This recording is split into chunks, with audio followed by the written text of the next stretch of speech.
साथियों, एक सवाल पूछता हूं। लोकतंत्र पर ज्ञान देने वाली ममता बनर्जी अपनी तानाशाही पर क्या बोलेंगी? विषय तो बहुत ही बढ़िया है। लोकतंत्र पर ज्ञान देने वाली ममता बनर्जी अपनी तानाशाही पर क्या बोलेंगी? तृणमूल कांग्रेस सुप्रीमो ममता बनर्जी ने केंद्र की नरेंद्र मोदी सरकार पर निशाना साधते हुए उसे हिटलर के शासन से भी खराब बताती है। भाजपा सरकार पर संघीय ढांचे को तोड़ने का आरोप लगाती है, लेकिन दीदी खुद राज्यपाल जगदीप धनखड़ की शक्तियों को कम करने की कोशिश करने से परहेज नहीं करती हैं। पश्चिम बंगाल की ममता बनर्जी सरकार ने फैसला किया है कि राज्य सरकार के सभी विश्वविद्यालयों के चांसलर यानी कि कुलाधिपति अब गवर्नर नहीं बल्कि मुख्यमंत्री होंगी। पश्चिम बंगाल की कैबिनेट में इस बाबत फैसले को मंजूरी मिल गई है और जल्दी ही इसे विधानसभा में संशोधन लाकर लागू भी कर दिया जाएगा।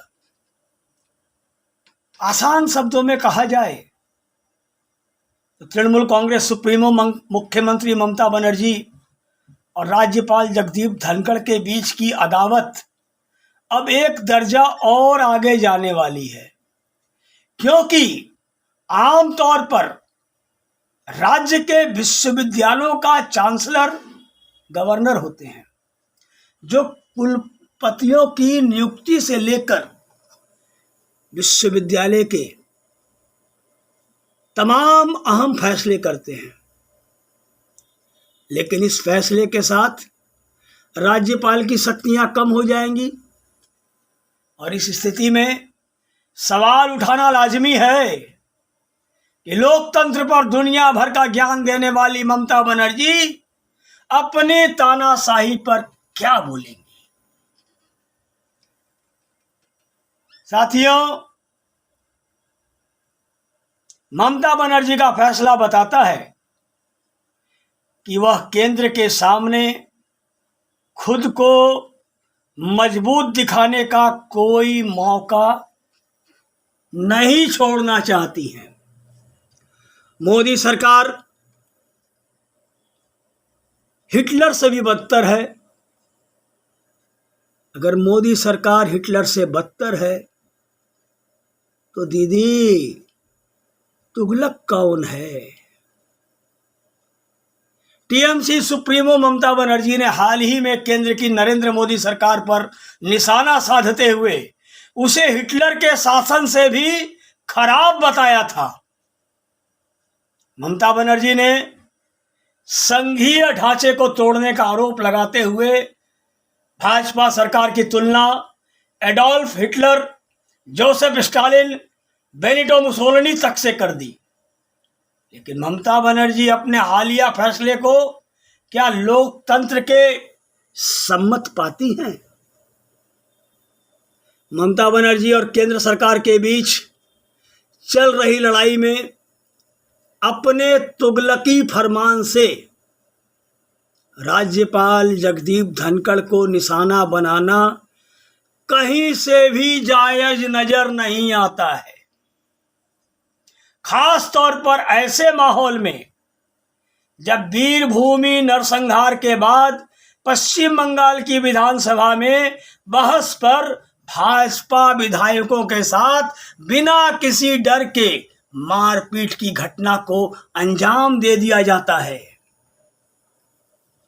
बताया जाना जरूरी है कि विधानसभा में हुई इस मारपीट में 7 भाजपा विधायकों को चोट आई थी।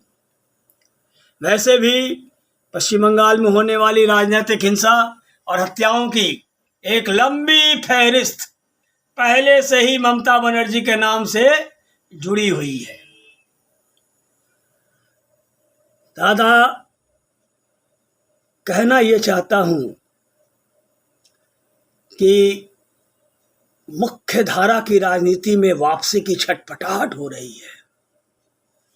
तृणमूल कांग्रेस सुप्रीमो ममता बनर्जी लगातार तीसरी बार पश्चिम बंगाल की मुख्यमंत्री बनी है और दीदी ने वाम दलों के मजबूत सियासी किले की चूलें उसी हिंसा को आत्मसात करके हिला दी है, जिसके खिलाफ वामपंथी सरकार को तृणमूल कांग्रेस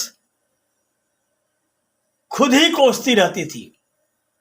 खैर,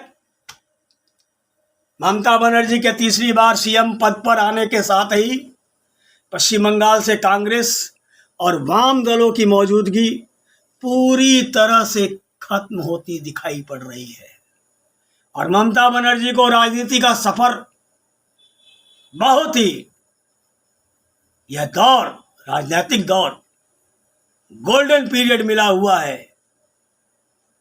राजनीति की माहिर खिलाड़ी ममता के लिए यही उपलब्धि काफी है, लेकिन पश्चिम बंगाल में वाम दलों का 3 दशकों से ज्यादा का शासन नेस्तनाबूद कर देने वाली दीदी की राजनीतिक सोच को ममता बनर्जी सरकार के हालिया फैसले से भी तौलना चाहिए था।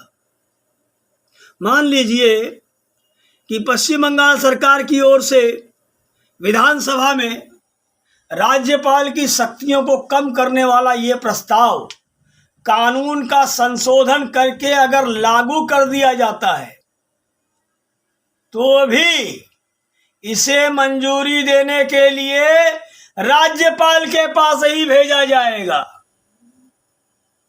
क्योंकि बिना राज्यपाल की मंजूरी के ये कानून नहीं बन सकेगा और जगदीप धनखड़ के खिलाफ ममता बनर्जी जितनी मुखर नजर आती हैं उसे देखकर आसानी से कहा जा सकता है कि धनखड़ इस विधेयक को शायद ही मंजूरी देंगे।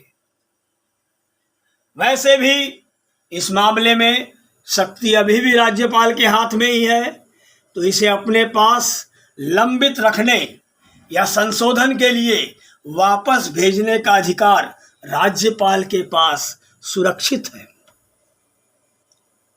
ममता बनर्जी अपनी कैबिनेट के इस फैसले से एक बार फिर वही लाइमलाइट बटोरने की कोशिश करेंगी जो हाल ही में हुए विधानसभा चुनाव से पहले तक उनके पास थी।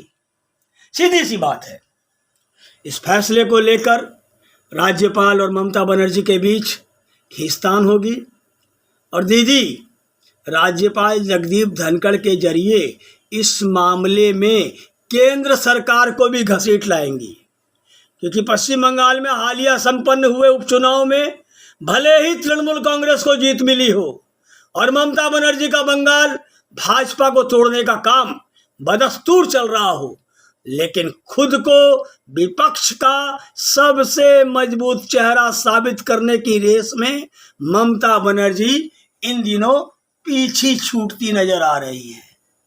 तमिलनाडु में एमके स्टालिन, तेलंगाना में केसीआर, दिल्ली में अरविंद केजरीवाल की सियासी हुकार के आगे ममता बनर्जी का कोई भी दांव काम नहीं आ पा रहा है।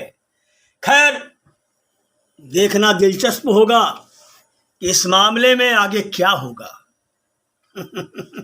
लेकिन इतना तो तय है कि केंद्र की नरेंद्र मोदी सरकार और ममता के बीच फिर से जंग शुरू हो जाएगी।